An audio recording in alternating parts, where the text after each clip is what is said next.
The field of computer games is a young man from Whittam in Essex called SteveTurner. As the brain behind the computer games people like to play, he's already produced 2 chart toppers and has just programmed what he hopes is going to be his 3rd. Marcus Powell reports.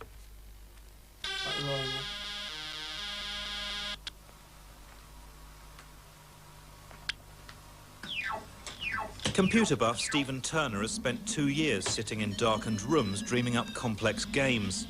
He and his friend Andrew Braybrook have been battling to outwit the sharpest brains in the business, moving from arcade-type shootouts to sophisticated text adventures. But it's 31-year-old Stephen, who gave up a full-time job to develop his programs, who's really topped the charts. Well, the idea is the most difficult part, and what I personally do is to go down the library and get a stack of books and read them. And out of those books, you get ideas. My first games that I started to write were arcade games, and they used to take 3 months to write. Well, now it takes me about 9 months to devise a new game. So. His last 2 animated adventures, Avalon and this one, Dragon Talk, have reached the top spots in computer software hit parades. He may spend up to 9 months reading books on Celtic mythology and plotting increasingly complex permutations on his spectrum, but his fans seem to find the end results irresistible. Well, Dragon Talk, I thought it would take about 2 months until the first person completed it, and it was about 9 days from release till the day it was completed. And it shocked me because I spent an awful long time trying to make that very hard. Now he's just launched his latest offering, moving on from the world of magic and mysticism. Astroclone is a space adventure. It packs all the punch of a typical arcade offering, but has some hidden depths. Down on the space station, you're provided with a thinking man's Rambo, who has to battle through plenty of puzzles in a bid to take control. Stephen, however, is hoping that it'll take a long time before any human operator can completely get to grips with it. Well, what I've tried to do is combine the arcade excitement of my earlier games, which featured the Side-Ab, a kind of Space Invaders type of alien, very much shoot-'em-up games, but with the complexity and involvement of a text adventure, as in Avalon and Dragon Talk. So what I've tried to do is make a shoot-'em-up strategy arcade adventure. This part of the game is just like the classic arcade game. Once you fight your way through to a base, you can beam down your little Astroclones to the base, and they must first of all eliminate all the robots which are around, and they have puzzles to solve in order to shut down the base. They may have doors that they've got to find out how to open, boxes which they've got to find their way into, computer systems which they've got to find their way around. So they're trying to cope with this technology of another civilization. Like the music business, climbing to the top of the software charts is intensely competitive, but there can be rich rewards. Top programs could sell about 50,000 copies, earning the programmer 50p a time, or £25,000. SteveTurner's virtually hit that mark once before, and now he hopes with this game to have finally found... Okay, welcome everyone to Revival Solstice. Introducing SteveTurner. Hello. So Steve, when you look back at that video, how does that feel? Long time ago. I look so young. That was half my life ago. 31 years.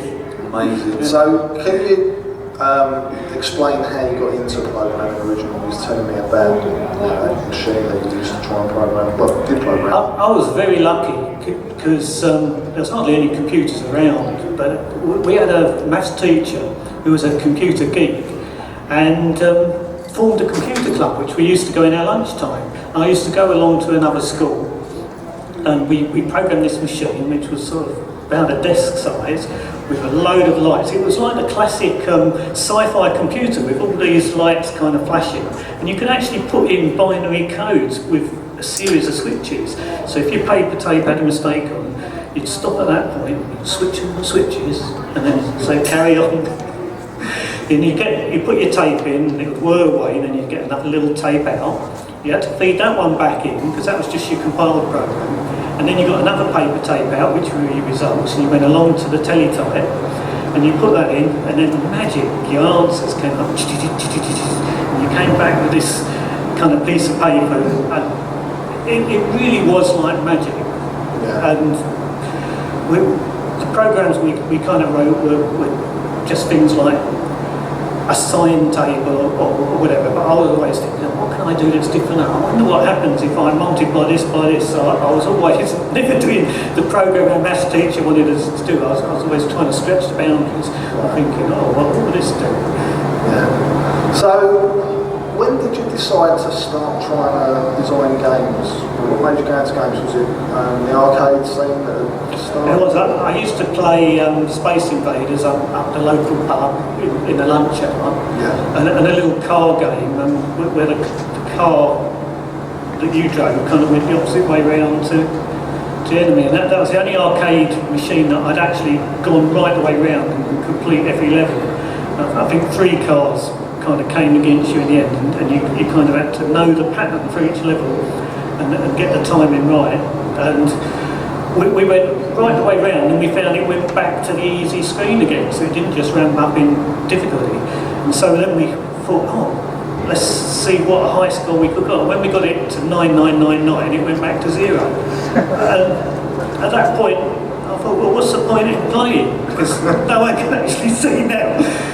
And so after about half hour's play, we left the machine. It had about 100 on, and we thought, oh, well, that's it. We never ever played that machine again. So I learned an important lesson. You know, when you do a game, you've got to give someone a kind of goal to achieve, and so sort of almost like a medal, so that they can see what they've done, and they can say to them, oh, I've done this. Have you seen this level? I got this score. Well, I was going to say, because a lot of the Spectrum games back in the day, it was congratulations, please rewind tape on the old multi-loaders. So, yeah, and an end screen always. That used to be one of the things I hated about early games. I also hated games where it said, what level of difficulty do you want to play? Because easy level, no, you don't want to play that because it was horrible. Medium was usually the one you should choose because that gave you a good game. But if you were like me, there was no challenge unless you put on the hard level, and they were normally so difficult that you just couldn't play it at all. But I hated that, and that was one of the principles of my games. I thought you've got to have a game that you can get someone into, so someone who can't play games can get started off. But it's still got to be a challenge hours and hours later when you work your way through. So you kind of got to get a nice difficulty ramp going in the game. Yeah. So, you know, when you first set up, was it originally with Andrew, wasn't it? That's right. I spent about 6 weeks working on my own, and I got a bit stir crazy just sitting in my dining room at a little table, probing the spectrum. Every time you hit a key too hard, boom, it would reboot, and you'd lose all your work, and then you'd have to start again. Sometimes I was so mad I used to get my wife and say, I've tried to type this in a couple of times, and she'd sit and type it for me. Says, oh, you have a cup of tea, I'll do it. Yeah. And was there much competition between you two? And for those who don't know, Andrew Braybrook programs on the Commodore 64 mainly, don't they? That's right, and you saw a glimpse of him in there, a very young Andrew, with his breakthrough game Paradoid. That was the funny thing about that video. They'd come to interview me, but they totally ignored Andrew, who was the star in the making, and it was his program that he was working on which became the famous one, and unfortunately Astroclone bombed for some reason, and I always loved it as a game, but it was Paradoid that took off. Yeah. That sounds quite ironic. Was there a Spectrum version of that? Of Paradoid? No. I didn't think the Spectrum would be able to cope with the scrolling, so I wrote Quazatron. That's right. We've got a picture of Quazatron here.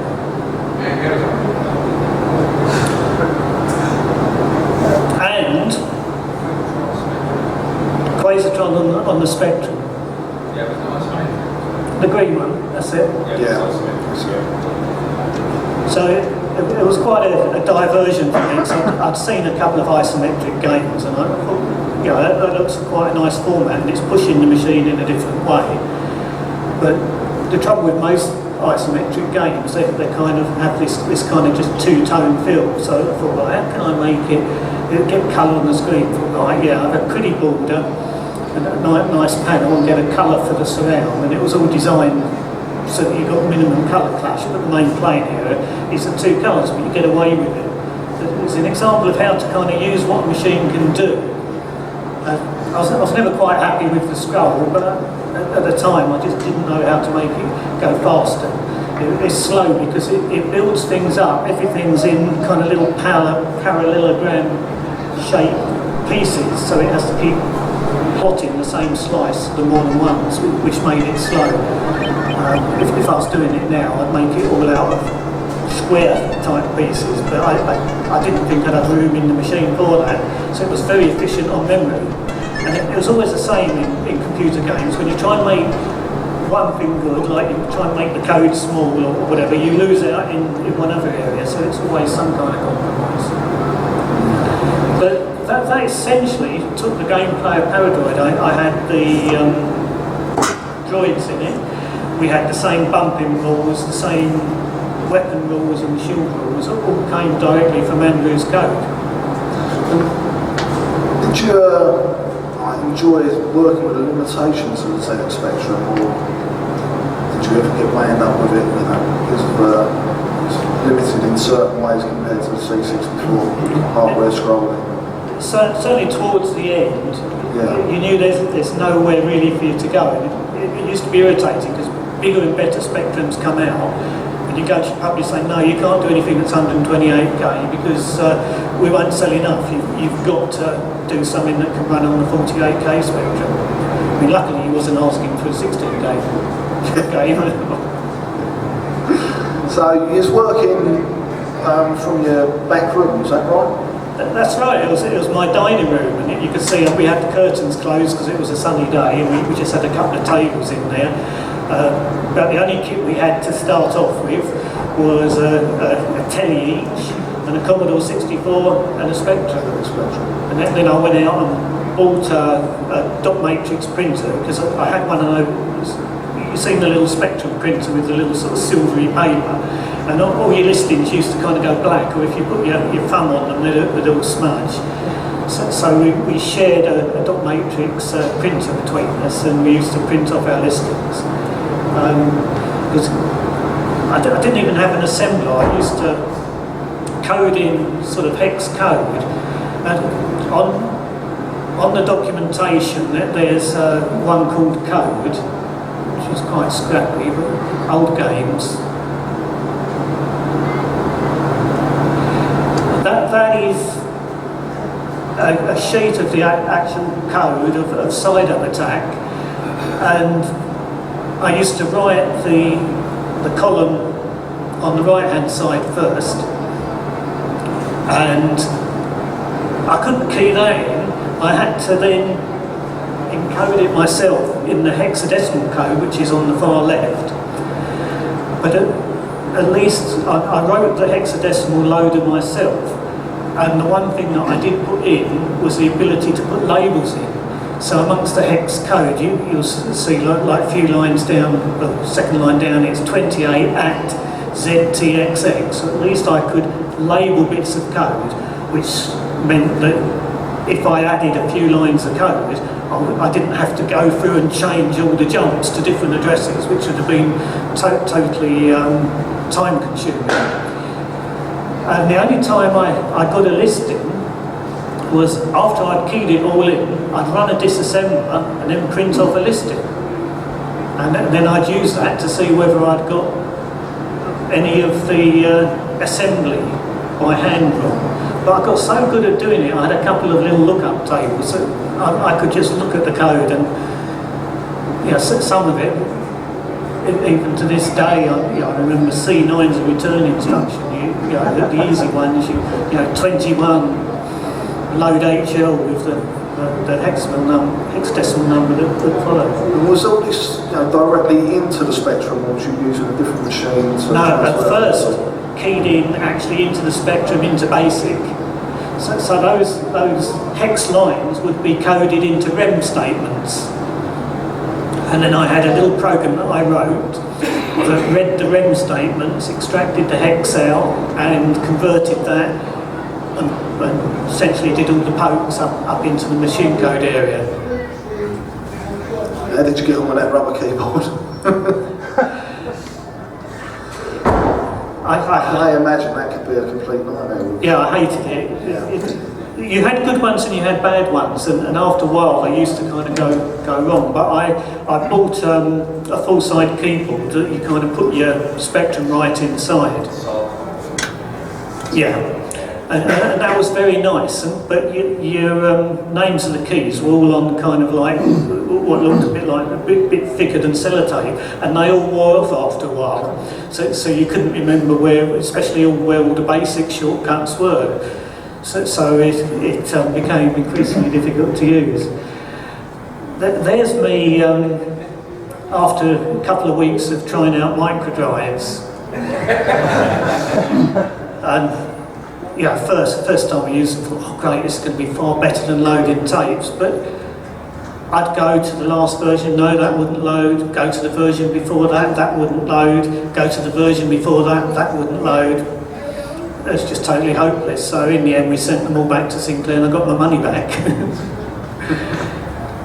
Shortly after that, I did buy a 5 3/4 inch drive. It was a system called Beta, and that was very, very reliable.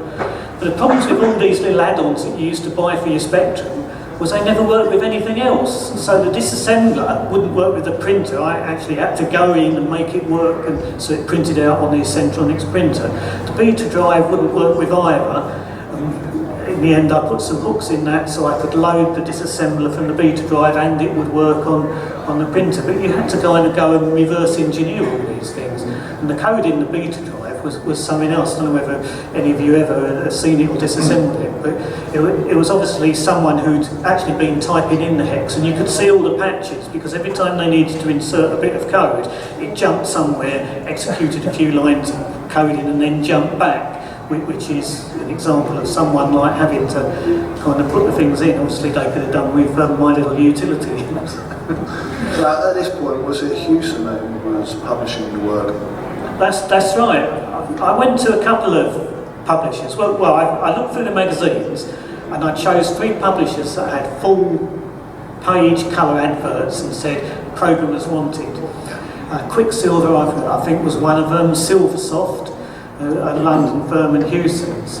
And out of those 3, Silversoft and Hewson's immediately offered me a contract for my games. I went to see them both. But of the 2, I just liked Hewson better. He was less of a salesman and more a programmer himself. He obviously knew about programming and the problems that people had on the Spectrum.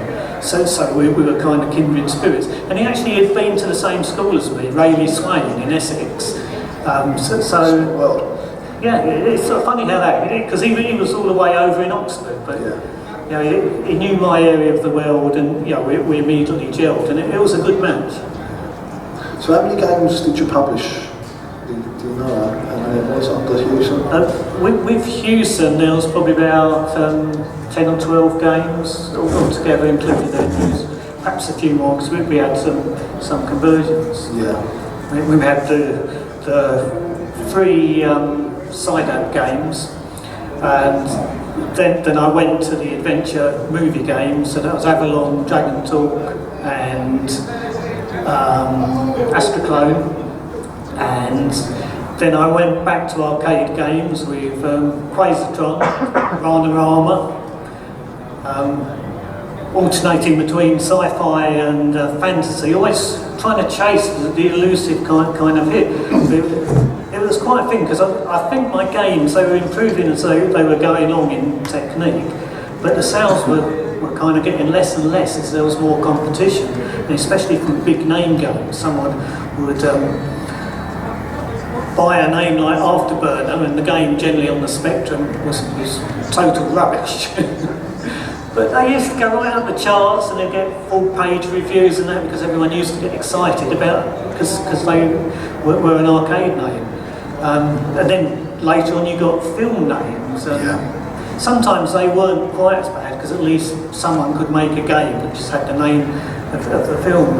But sometimes, like I was working with Microsoft when Mutant Hero Turtles came out, and the financial director said to me, "Look, we know the game's crashed, but this is a license for us to print money." And when you get a publisher say that to you, I don't know whether I really want to work for you. And it was shortly afterwards that someone jumped off his boat, and we didn't work for them. We were doing Total Recall for them at the time, and it was sort of one of our mini games that never got published. Right.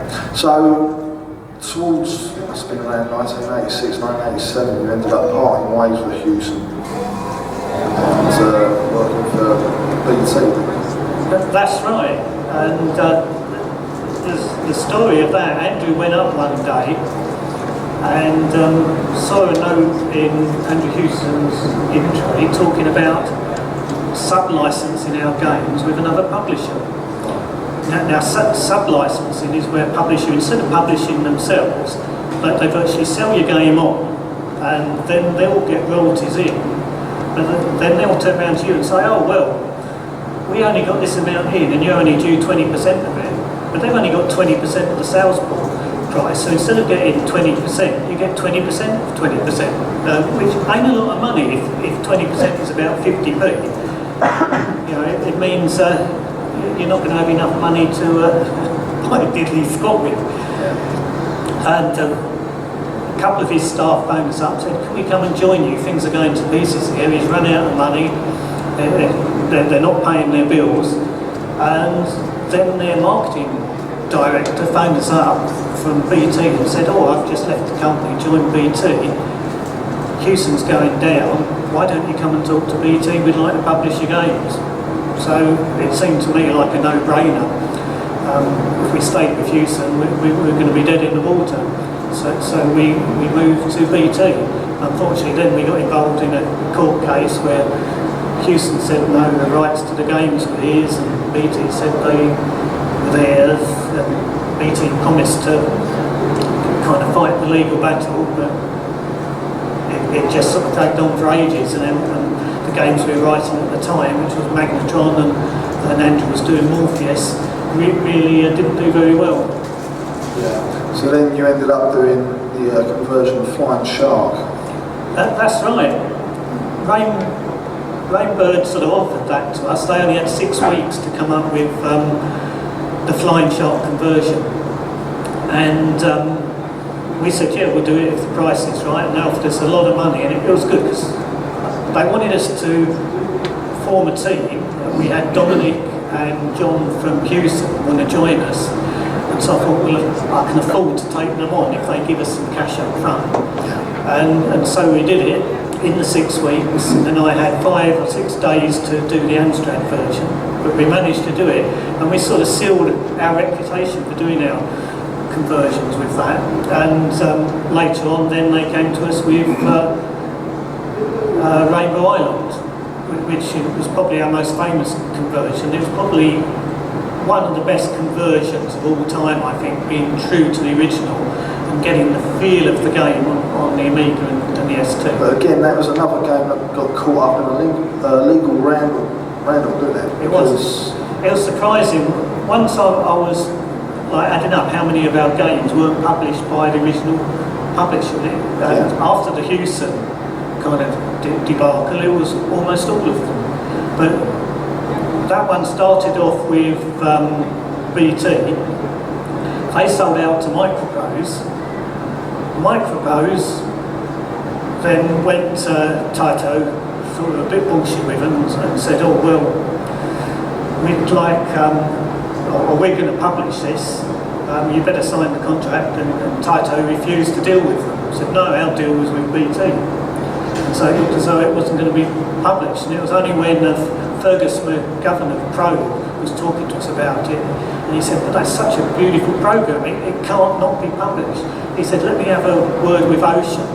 And he had a word with Ocean, and Gary also knew Taito and Sean did, and they all got together and they managed to get the license. So it did eventually get published, but after a huge delay, and we thought all our work was just going to go to nothing. Because it must have been for like, over a year it was sitting idle, wasn't it? It was, yeah. And there's nothing worse than people like sweating their guts out, conquering a machine and doing the games, especially when you know it good, and then you think no one's going to see it at all. And it led to sort of very poor morale, and I had a couple of staff leave before it got published. It's just one of those things. Now, the next conversion was Iron Man Stewart? Yeah, Ivan Stewart's off-road race. I always get the title wrong. Yeah. Which we got a copy of there. And you had to strip the machine to get it up the stairs of the office. Yeah, they delivered the machine to my garage at home. This sort of huge lorry came, and the only way we got into the office was to kind of completely take it apart. Even the big television thing in it had to come out, and then it had a huge kind of console with loads of joysticks and foot pedals. It had some kind of steering wheels. I think it was absolutely huge, but we took it to the office in pieces, and we had to manhandle it up all these steel stairs of the fire escape to get it into the office. So, how was the conversion on that? Did you enjoy doing that one? It was good. At that time, we got a black and white of the Graftgold team outside the office. There we are from the front. It is David O'Connor, Gary Foreman, you can see the top of his head, Dominic Robinson, me, John Cumming, and then Andrew Braybrook bringing up the rear. But we were really kind of moulding into a team then, and everybody knew their part. We'd straight away, we'd video the whole of the game. John Cumming would do the graphics. I think he did a brilliant job getting the graphics onto the lower machines. It was just very good at that, kind of capturing the essence, but making all the layouts of the tracks all had to be smaller. He had to kind of cope with the limitations of the colour boundaries on the spectrum. But he managed to get the best out of all the different machines he did for that, and he cut down on the work by kind of, he started on the big format and then reduced them all down to the smaller formats. Just changed the tracks slightly, but he managed to keep the feel of the original tracks, so that was very good. And was you still coding at this point? Because as the team grew bigger, I guess you was managing them as well. I was cleaning the toilets, managing them, doing the accounts, and coding. I did the Spectrum version. Yeah. And I can remember, I was the one who worked out all the car mechanics. I did the Spectrum version of it, spec'd it all out, and then they were virtually copying the Spectrum mechanics from that. I'm sure I remember reading at the time when he was converting that the arcade game actually learned as you played and made the game harder. Is that right? Can you remember about that? Yes, it did, and it was one of those games that if you beat the computer, the next game you got was or the next round you got was very much harder. So you learn not to beat it by much.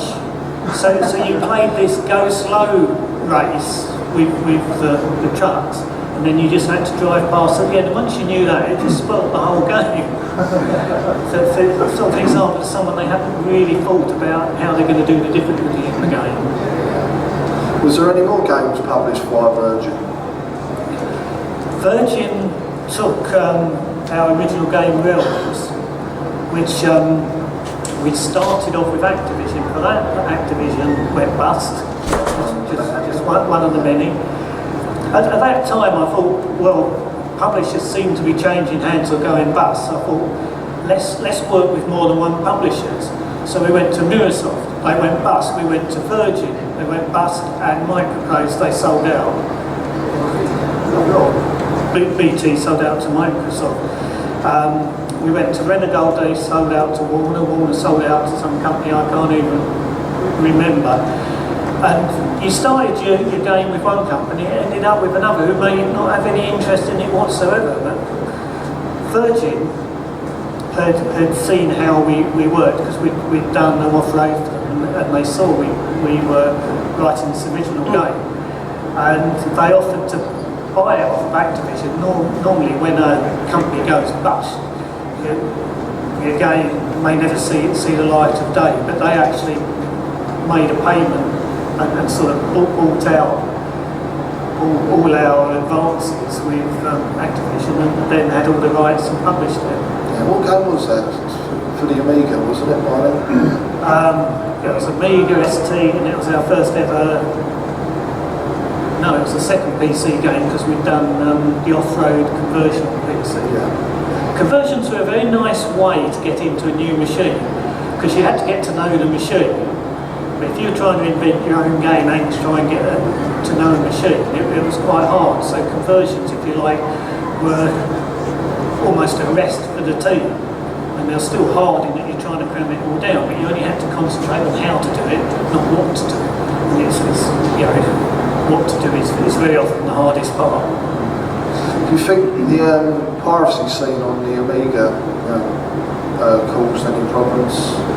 It undoubtedly did, and if you ask Houston, he'll give the answer. Even in the early days, yes, it cost some dear.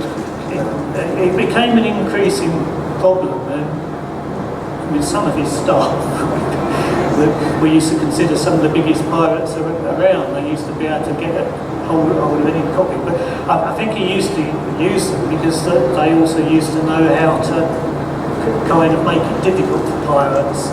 And they used to try and put all these kind of code words on them, whatever, but I mean, hackers would hack it out as easy as anything. So what was your favourite format, actually, programming-wise? Programming-wise, I really enjoyed the Spectrum once I'd managed to get a PC hooked up with a Spectrum. So I was programming on the PC, and then I pressed the button. I made up the interface myself by rewiring a Centronics printer interface. I found there's one little wire that if you changed it, it's a programmer input-output interface. I don't know why they didn't do that and sell it with that. I think people could have used it as I did, to import things into the Spectrum. But that was a joy to program with, because you could write a big program instead of trying to fit it all in the Spectrum, because it wasn't only trying to fit your end results in the Spectrum, but all your kind of hexadecimal used to have to fit into the Spectrum, so you had to do a bit of it and then load that, and then do a bit more and load that. By the time you were nearly finished the program, you had to do about 4 steps to load, and then you might press the key too hard and it will disappear. So it used to get a real pain just working. But once we had it on the PC, we had a reliable mechanism of storing all your source code, and you actually see the source code. It used to take quite a long time to compile, but at that time I used to go in the garden, do a bit of gardening, while the compiler's on, come back, leave the door open, it's nice and sunny, birds are singing, and do a bit more programming. Just like us lot loading the games up. Just load them up, go for our dinner, come back and take loading error. Yeah. But it was a nice machine to work on like that, and you didn't have to know acres and acres of kind of technical details. Virtually everything there was to know about the machine, you could read, if you could understand it, in the little 2 instruction booklets that came with it.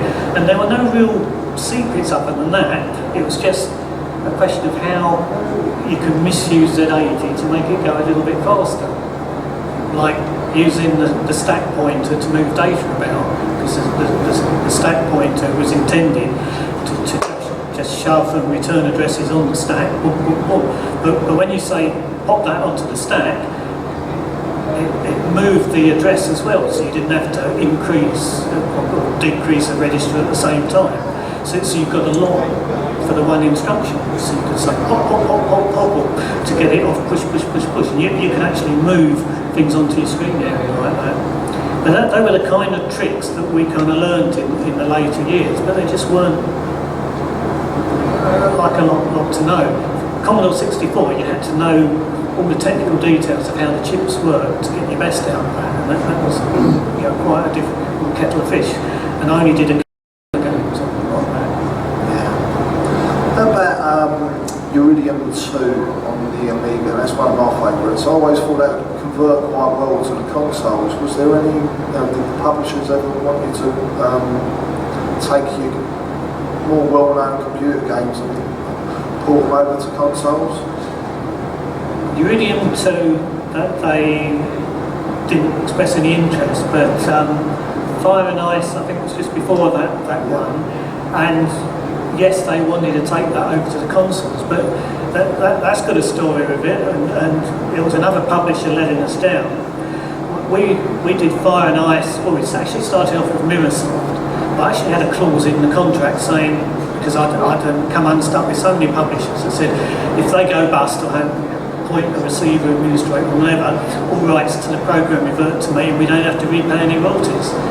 And we got that in their contract, and interestingly enough, they left that in their contract, and Sensible Software always thanked me for that, because I said, I got our game away from Mirrorsoft. How? And I told them the clause. They said, that's in my contract as well, and they managed to get their game away as well from them. So Fire and Ice ended up with Renegade. Renegade wanted to put it onto Sega, but Virgin took the cover disc off an Amiga magazine, took it into Sega and said, we want to publish this game on to Sega. And when Renegade approached Sega to say, oh sorry, you can't put this game forward because Virgin already had. I said, well, what's Virgin got to do with it? And nothing, they hadn't said anything to us. They'd submitted a cover disc. And that really spoiled things, because Sega said no, because we're friends with Virgin, they submitted it first, we can't go against them. Renegade were mad. I said, well, can't we all get together and Virgin will do the conversions, Renegade take a cut, and I'll take a cut. Yeah. But Renegade refused to talk to Virgin for absolutely ages, but in the end I managed myself to get them talking, and they at least agreed to put out the Master System version. Otherwise we wouldn't have seen Fire and Ice on any of the consoles. No, I didn't even realise it had been converted, to be honest. My bad. So... we did actually finish the Sega Mega Drive one. It was all up and running, it was a beautiful game. Yeah. And just didn't get a penny for it. Unbelievable. So, your final game was on the PlayStation? Right. That's right. One of the things Renegade sort of twisted their arms on for, that they were sponsoring a motocross guy, I can't remember his name, but we met up with him and they said, look, we really want a motocross game. So we did it, started off on the Amiga, but I don't think that one ever saw the light of the day. In the end, we did it on PC and PlayStation.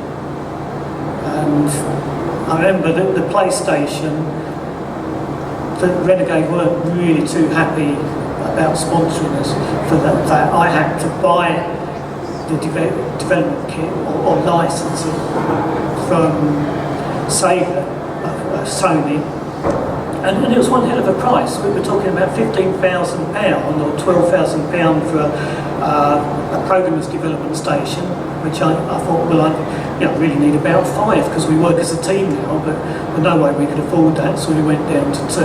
A graphics station, a couple of those, and a music station, and that was one hell of a check. Renegade advanced us against royalties for that, but basically all had to come out of our royalties. So it was very expensive to do, but it paid off in the end. Yeah. So, what made you close Graftgold in the end? Was it financial, I guess?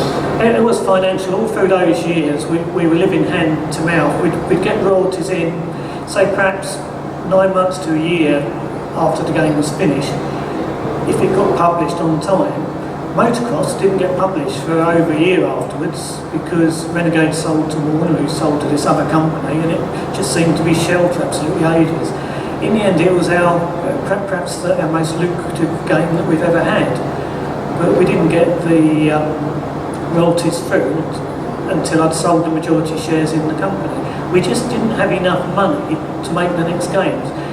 And the money that you had to put in games was going up exponentially, and I worked out that the next game that we needed to do, if I'd have saved all the royalties that I'd ever had from the beginning of Graftgold, I still wouldn't have enough to do the next game. I'd still need to go to the publisher and say, look, you need to put up the money.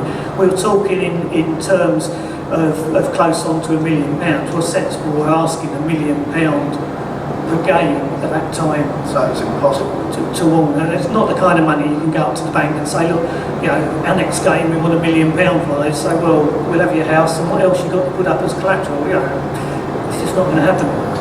So what are you up to these days then, Steve? Well, for ages I left the games industry, but recently I retired, and I've been programming again on the PC. Just first of all purely out of fun, but it's sort of coming together now. If you go to the folder, the game's provisionally deepest blue, and it's really kind of harking back to my original game. First of all, I just thought, I'll do 3D Space Wars just in 3D, very simple, we just have a spaceship and whatever. That's an editor I had to write to do the graphics. Oh, that's in the wrong folder. That's an example of graphics of one of the early games, how we actually drew them on square paper and had to do all the assessment. That's an example of a space station which I'm building in a ship editor. And I thought, oh, why not put that in as a game? And the game kind of grew, and now the person earns money and they can buy parts of their spaceship, and you can design your own spaceship.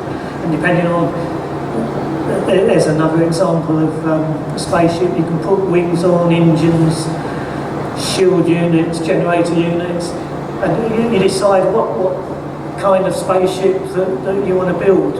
And they're the smallest parts, that's probably like a large example of a fighter class ship that you're going to be able to build battleships out of huge pieces, carriers, all sorts of things, as well as huge space stations. That's the galaxy map screen.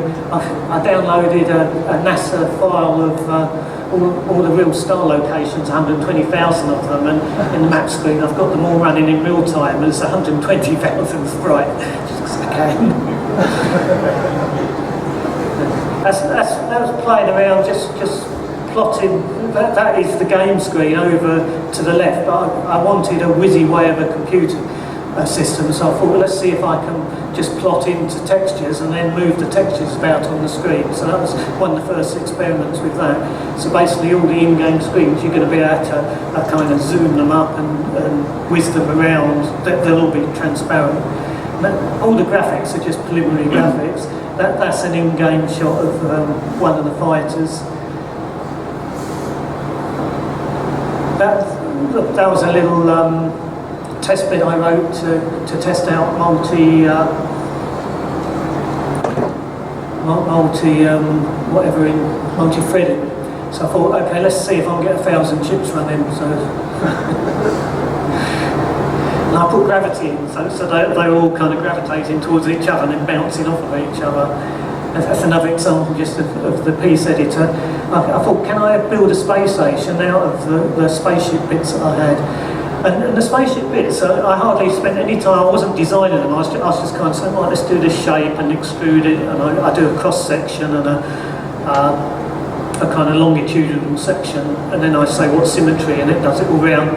And then I just grabbed a texture from a 3D model that I found on the internet, and I was just moving positions of the texture around to place the texture on and moving it around till it sort of looked good. And I was quite pleased with that was one of the earliest results, and I thought, well, let's see what happens if I just place the things and join them together.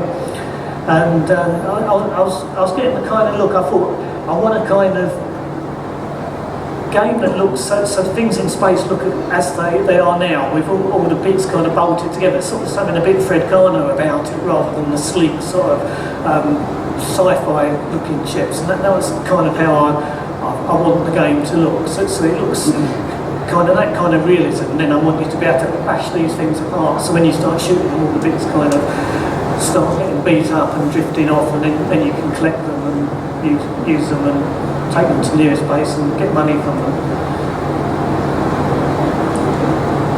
And that is the in-game ship editor. You can see that I move and even my editors haven't got proper graphics in it. It's the way I program. I don't put graphics in to the last moment. I just think, oh, that'll do for the pointer that I need. So they're actually sort of parts to do with buttons which I put on the screen. So I'm using it. I couldn't even be able to draw the dots to move them around. One day I'll tidy it all up and put some graphics. But I tend to put all the graphics in at the end of the game when I got a feel for what I want. I kind of just put placeholders in. I've always done it like that. It used to drive Andrew mad. Now Andrew Braybrook is completely the opposite. He used to start off with a character set, get it perfect and multi-scrolling colours, and then he'd get his main sprite, and he'd do that before he had any idea what he was going to do with it. Oh, I need to see the sprite, and I need to see how it does. And then he'd start sort of moving it about. But with one exception was Paradroid. I've got a historic document. Just diverging a little bit in old games. That's it. I asked Andrew to go away because there were several films and things with little cute droids in, like a black hole. And I said, what we want is a game with a little cute droid. And he came back with this piece of paper and he said, cute and high tech just don't go together. And on that, he's basically thought out the whole of the plot of Paradroid, and that was most unusual for either him and me, just to have a whole concept of a game before he'd started. And you can see at the top, even he'd getting the idea of how the robots are going to look with just a number instead of a graphic on the thing. He had this concept, it's going to look like a computer display, like a futuristic ship computer display of maps. You're going to have the robots, you're going to be able to transfer to them. The most powerful robots aren't going to last for long, the weakest, you won't have many weapons, but you can stay in them for longer. And it had the whole game, the whole balance. It's a mark of his genius, how he did that. I think it's the only game he ever did like that. Usually he built them up into pieces, sort of playing them. Unfortunately, he got a bit of rain damage on that. One day I'll donate that to a museum. I actually had the computer museum. I want me to send that to them. When I put that, I tweeted it once. It was a very popular piece of paper. Alright, has anyone got any questions for Steve? Because we're coming up to the close of the hour. Hi Steve. I think there's a trend in your talk about the history of how you got through it. There's definitely a repeating point of publishers. I just want to know, as a veteran of the development of game development, what on earth do you make of what's become now? Let me give you an example. We have games like, Papers, Please, and Kentucky Route Zero, and Stanley Parable. All these very strange games that really wouldn't be considered like today with a publisher involved. What do you make of it now? It's almost turned full cycle with the event of iPhones and Android and all this type of thing. I went to Colchester University. I was invited there to see what some of the students were doing. So I actually run a kind of games workshop there. And it was lovely to see sort of young teams of programmers getting together with hardly any budget, just like we did in the old days, and just coming up just with ideas. And that's such a contrast, because we've got the other end of the industry now, where you get these things and they're like multi-mega $million franchises, which never... somehow they've lost what games used to be. They all kind of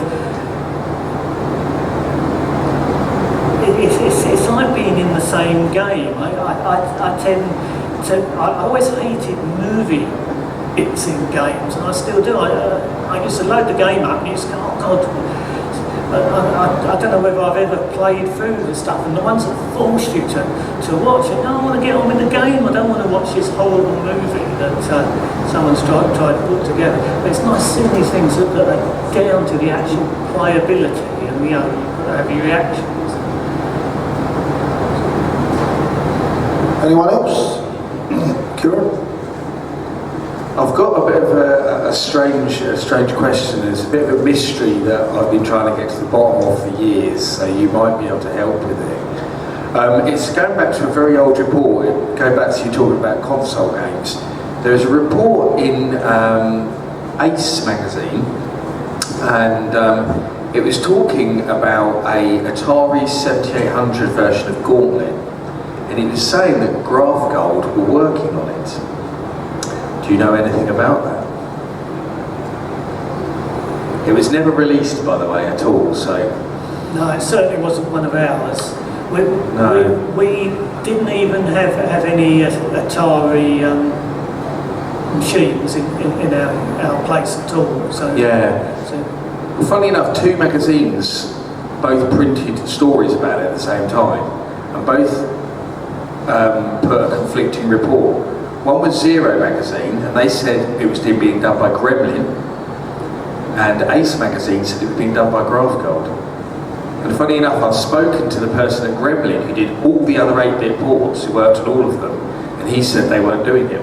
So that I've already solved that half of the rumour. So strange. They might have approached us, but I certainly don't remember them coming to us and asking us to do it. Companies used to come and say, oh, you know, we'd like you to do this, but that certainly wouldn't have been something we'd be interested in, because we just had no experience of doing that. Yeah, I did think it was a strange fit, because obviously it didn't fit in with other stuff that Graftgold were doing at that time. That, My only connection with Gauntlet is in a couple of the reviews of Ranarama, where they called it a Gauntlet clone, and that really annoyed me, because I had Ranarama finished before any Gauntlet clones came out, and it was nothing to do really with Gauntlet.